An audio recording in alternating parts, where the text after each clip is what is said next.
இது ட்விக்ஸ்பரி என்கிற மடாலயத்திற்கு சொந்தமான ஒரு பெரிய புல்வெளி.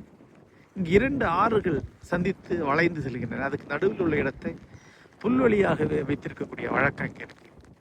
அந்த ட்விக்ஸ்பரி அபேக்கு சொந்தமானது இது. இந்த ஆறு அபே துறவிகளால் ஒரு காலத்தில் வெட்டப்பட்டது. அபேல இருந்த விண்டு மில்களை இயங்க வைக்கிறதுக்காக இதை வெட்டியிருக்கிறாங்க. அதுக்கு துறையில் தெரிகிறது அபேயுடைய பெரிய கோபுரம். அபே என்பது பழைய காலத்தில் ஒரு கத்தோலிக்க மடாலயம். அந்த நிலங்கள் முழுக்க அந்த மடாலயத்துக்கு சொந்தமானது தான் இருந்திருக்கு.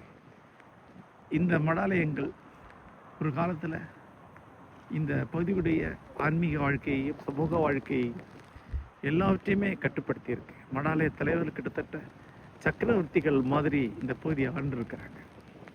இந்த அபே ஒரு மாபெரும் கட்டுமானம்.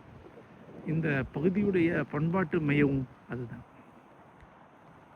இந்த குளிரான மழைத்தூள் இருந்து கொண்டிருக்கும் நேரத்தில் இந்த இங்கிலாந்தின் சிறிய கிராம பகுதியில் இருப்பது ஒரு நாவலுக்குள் ஒரு அத்தியாயத்தில் வாழ்வது போல தோற்றுகிறது.